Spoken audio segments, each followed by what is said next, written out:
Hello all, my name is Jaya सपूजा। हमारी mental health तो सबका वे ऑफ बिहेवियर अलग है।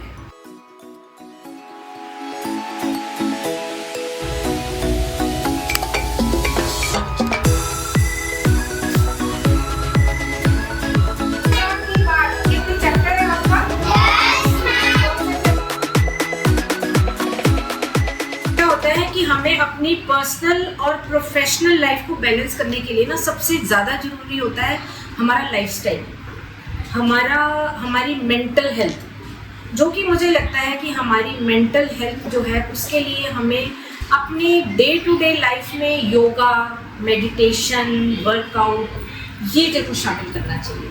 इससे हमें एक अलग तरीके का ना मेंटल सेटिस्फेक्शन और हमारी मेंटल हेल्थ ठीक रहती है। और जब हमारी मेंटल हेल्थ ठीक रहेगी तो हम दोनों को बैलेंस बहुत अच्छे से कर पाएंगे। लेकिन आज के टाइम पे अब थोड़ा सा मुझे लगता है कि लोग योग की तरफ जो है वो थोड़ा सा आगे जाने लगे हैं। बीच में तो ये सारी चीज़ें बहुत कम हो गई थी।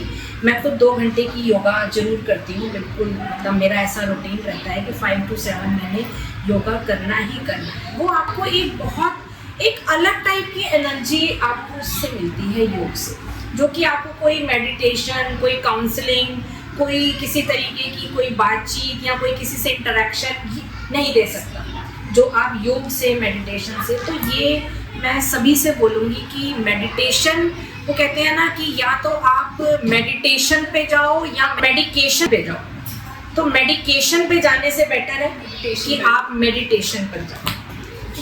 अब एक चीज़ और, आजकल की जो जनरेशन है वो बहुत डिप्रेशन में, स्ट्रेस, एंजाइटी ये सब कुछ फील करती है। तो इसका भी सोल्यूशन यही है। इसका सोल्यूशन देखिए वही बात है, सबसे पहले meditation is the best medicine, है ना। फिर वही बात होती है, डॉक्टर खुद बोलते हैं या तो आप मेडिकेशन पे चले जाओ या मेडिटेशन पे चले जाओ। आज की जनरेशन में डिप्रेशन बहुत है, बहुत डिप्रेशन है। मैं इस टाइम पर खुद 5 बच्चों से ऐसा डील कर रही हूँ जो कि बहुत ज़्यादा डिप्रेशन में है। और पिछले 8-9 महीने से वो मेरे साथ जुड़े हुए हैं बच्चे। मैं उनके साथ काउंसलिंग भी करती हूँ, उनको मैं बहुत ज़्यादा टाइम देती हूँ अपना। उसके लिए मुझे ऐसा लगता है कि वेंट आउट बहुत ज़रूरी है आज के टाइम पे, जो नहीं हो रहा। बच्चे हैं या कोई बड़े हैं या जो भी है, वो ना अपनी उन चीज़ों को अपने अंदर रखते, उनको कोई सुनने वाला नहीं है। मैंने आपसे शुरू में बोला ना, सुनना और समझना सबसे ज़्यादा ज़रूरी है। आप अगर अपनी कहते रहोगे, सामने वाले की नहीं सुनोगे, तो देयर इज नो यूज। तभी तो बच्चे डिप्रेशन में है। पेरेंट्स नहीं सुनते, सिबलिंग नहीं सुनते, जहाँ पर वो पढ़ते हैं, काम करते हैं, वहाँ लोग नहीं सुनते, तो उनका तो बेसिकली वेंट आउट होता ही नहीं ना, अंदर रह जाता है। और जो अंदर चीज रह जाती है, आप देखो एक डस्टबिन है, हम उसको भर रहे हैं, हम मॉर्निंग में आकर यहाँ बैठते हैं, डस्टबिन में डालते जाते हैं। जब तक हम उसको खाली नहीं करेंगे तो हम उसमें और बाकी की चीजें कैसे डालेंगे? थोड़ी टाइम के बाद क्या होगा, उसमें से स्मेल आने लगेगी। तो यही कारण है डिप्रेशन का, एंजाइटी का, कि आपका ना अंदर से वेंट आउट नहीं होता।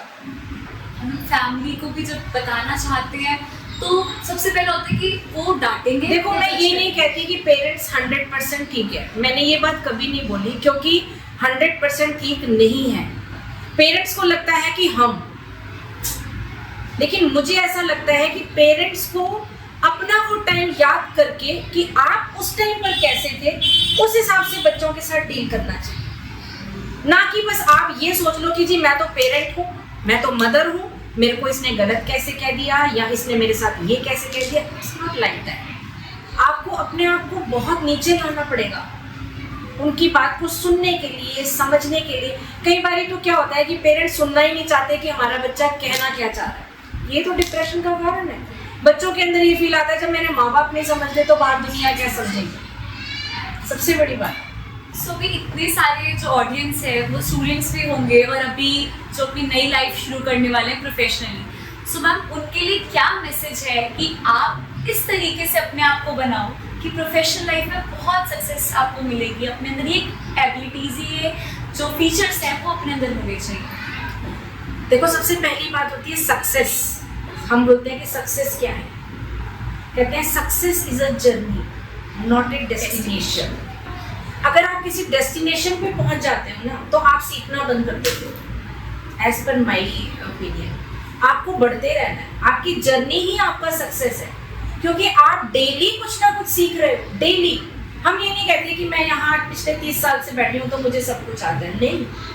कहते हैं नेवर स्टॉप लर्निंग, आपको सीखना ही है। आप ये नहीं कह सकते कि अब मेरे सीखने की उम्र खत्म हो गई, तो आपको सीखना है। लेकिन आज की जनरेशन में मैं देखती हूँ कि वो लोग बड़े ना एक कंफर्ट जोन में रहते हैं, उनमें वो हार्ड वर्क या वो एक बोलते हैं ना एक अवेयरनेस, सीखने की इच्छा, एक मोटिवेशन, वो सारी चीज़ें इवन आफ्टर कोविड तो ये चीज़ें मुझे लगता है बिल्कुल ही नीचे आ गई, बिल्कुल नीचे आ गई। एक इतना कंफर्ट जोन मिल गया है, एक ये वर्क फ्रॉम होम ने वैसे ही इतना ज़्यादा लोगों को कंफर्ट कर दिया है कि अपना 9 बजे आराम से उठना, अपना काम सामने खोलना, बिल्कुल बिना फ्रेश हुए अपने सारे काम डे टू डे के करना। तो उसमें आप डिसिप्लिन नहीं कवर कर रहे हैं ना। एक सुबह उठकर भागना, आपने अपनी जर्नी पर जाना, 10 चीज़ें आपके दिमाग में चल रही होती हैं, 10 आपके काम दिमाग में सारी चीज़ें चल रही होती हैं, तो उस पर आपने वर्क करना। लेकिन आज की जनरेशन में क्या है, वो लोग अपनी लाइफ को इतना कंफर्टेबल बना चुके हैं कि उससे उस जोन से वो बाहर ही नहीं आना चाहते। तो ये अवेयरनेस जरूर होनी चाहिए। आपने एक बार कोई काम किया, नहीं हुआ, 2 बार कोई काम किया, नहीं हुआ, उसके बाद आप उसको गिव अप कर देते हो, वो नहीं होना चाहिए। आप करो ना, कितनी बार करो। इतने आपने स्मार्टफोन हाथ में पकड़े हुए हैं तो एटलीस्ट स्मार्ट तो बनो। वो कहते हैं ना कि गिरने में तेरी हार नहीं, कहते हैं गिरने में तेरी हार नहीं तो इंसान है अवतार नहीं। गिर, उठ, चल, फिर दौड़, क्योंकि ये जीवन बहुत संक्षिप्त है, इसका कोई सार नहीं। So it's really very inspiring ma'am, क्योंकि अब की जो जनरेशन, जैसे आपने कहा, वी आर लाइक कि होगा नहीं होगा, वो गिव अप करने में फोकस करते हैं। हाँ, वो अपने उस पे वो गिव अप करने में फोकस करते हैं, उनको ये लगता है नहीं हुआ यार छोड़ो। लेकिन ये जो छोड़ो है ना, ये नहीं होना चाहिए। ये उनकी मैम जो ग्रोथ है ना, उसको रोक देते हैं। आपका काम ही तो आपकी फ्यूचर है। देखो आपकी फ्यूचर शेप क्या है, आपका काम, आपकी एबिलिटी। और मुझे ऐसा लगता है कि ऊपर वाले ने हर किसी के अंदर कुछ ना कुछ हुनर, कुछ ना कुछ एबिलिटी, कुछ ना कुछ टैलेंट, कुछ ना कुछ जरूर देकर भेजा है। आप उसको यूज करते हो, मिस यूज करते हो, पहचान नहीं पाते हो, इट्स अप टू यू। देखो हम स्मार्टफोन पकड़ते हैं हाथों में, ठीक है, मैं ये कहती हूँ कि ये आपको स्मार्टफोन जो है ना बहुत स्मार्ट बना सकता है, लेकिन ये आपके ऊपर है कि आप उसका यूज करते हो या आप उसका मिस यूज करते हो। चाहो तो उसमें आप सारा दिन बैठकर फालतू की वीडियोस देख लो, चैटिंग कर लो, ये कर लो, वो कर लो, कुछ भी कर सकते हो। अब देखो हमारे टाइम पे ये सारी चीज़ें नहीं होती थी, ठीक है, हमने भी अब आकर ये सारी चीज़ें सीखी हैं, क्योंकि हमें पता है कि इसके बिना जो है वो नेट के बिना आजकल कुछ भी नहीं है।